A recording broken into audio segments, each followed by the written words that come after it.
the pilots, this was something new for them. In the early stages, and you can well imagine all 7 crew members were holding their breath until they got back down again. It was quite surprising. We began to enjoy it. Joy. It was great to get the essential feeling of speed, which you never got at higher altitudes.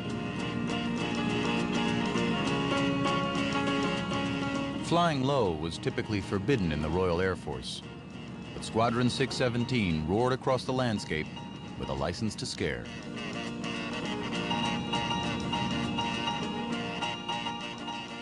One day at heads hopping, and he pulled up over the thing, and there was a guy down on the road with a bicycle, and I don't know if a slipstream blew him into the ditch, but he took a tumble into the weeds when we went over.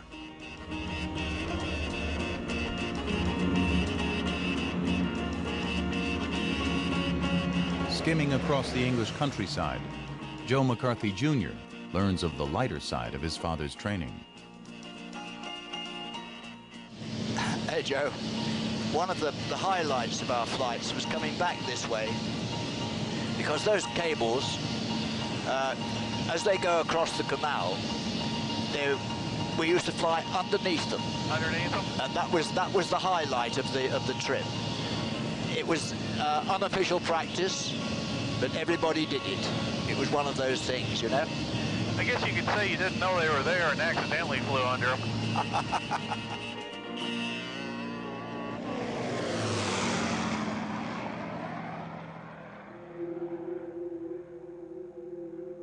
Flying low was hard enough during the day, but the raid itself was going to happen under the cover of darkness.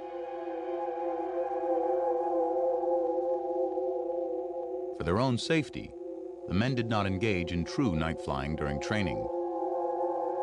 Instead, they used an optical trick to turn their days into nights.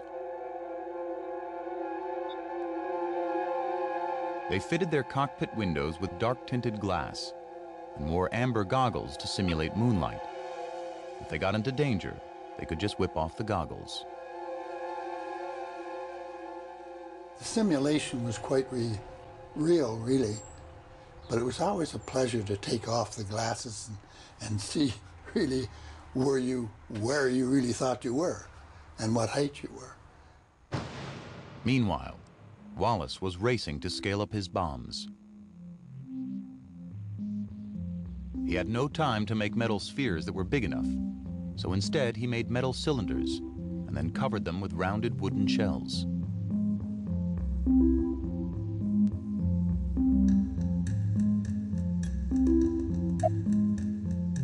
Time was so short, he even had to forego his precious dimple refinement.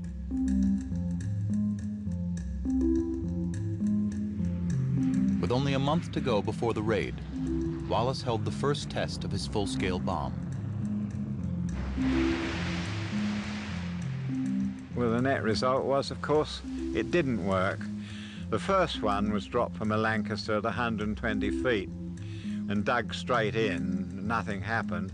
They reduced the height to 60 feet dropping, and when that one hit the water, it just flew apart. The wooden shell was the bomb's Achilles heel. It shattered on impact every time.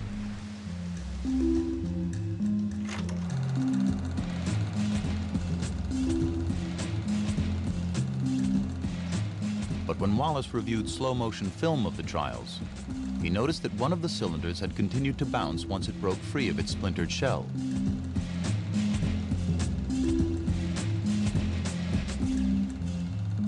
It looked as if the bomb's troublesome wooden casing could simply be scrapped.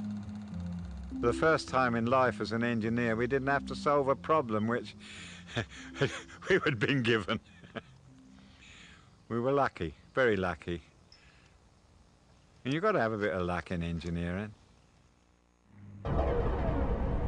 Further tests confirmed that to bounce properly, the cylinders needed to be released at a height of 60 feet rather than 150. But 60 feet seemed a ridiculously low height to fly a Lancaster, a plane with a 100-foot wingspan.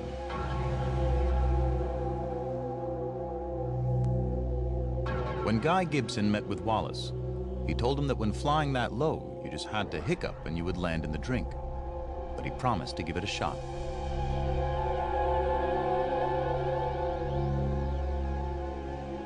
To make matters worse, the plane's altimeters were not accurate at such a low height. The men would be flying blind unless they could find a way to gauge their altitude. Ingenuity and a pair of spotlights solved the problem. The idea was to fix the spotlights underneath the aircraft so that their beams shone down on the water's surface at a defined angle. When the navigator saw the two beams touching, he knew the aircraft was at 60 feet.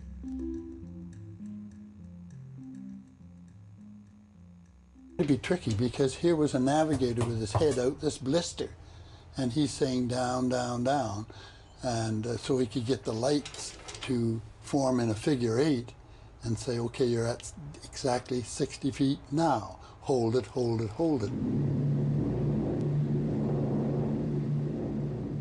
Gauging the correct altitude was critical, but to score a direct hit, Wallace also had to determine the precise distance from the target that each plane should drop its bomb.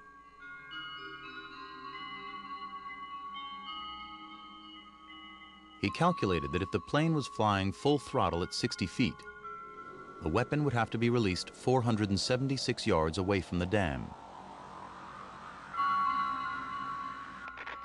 But how could a pilot measure that distance while in flight? Basic geometry provided the answer.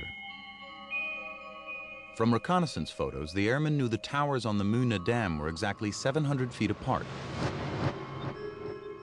The spot where they needed to drop the bomb was 476 yards away. The drop spot and the towers formed a triangle of known proportions, which the crew replicated in miniature to produce a makeshift aiming device.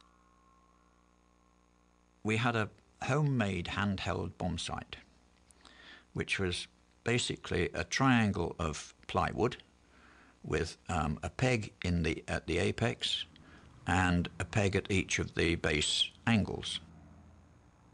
And if we're aiming, as we're going towards the target, I would direct the aircraft, if it was too far over to the right, I'd be giving the correction left, left. Steady when we got it sorted. If we were too far to the left, the correction would be right. Steady when it was sorted. Steady. Bomb's gone.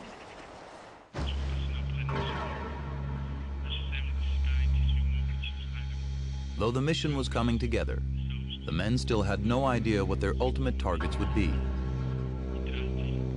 And they were strictly forbidden from discussing any aspect of their training with anyone outside the squadron.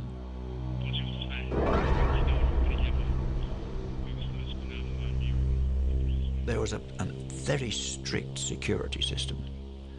All letters were censored and telephones were monitored.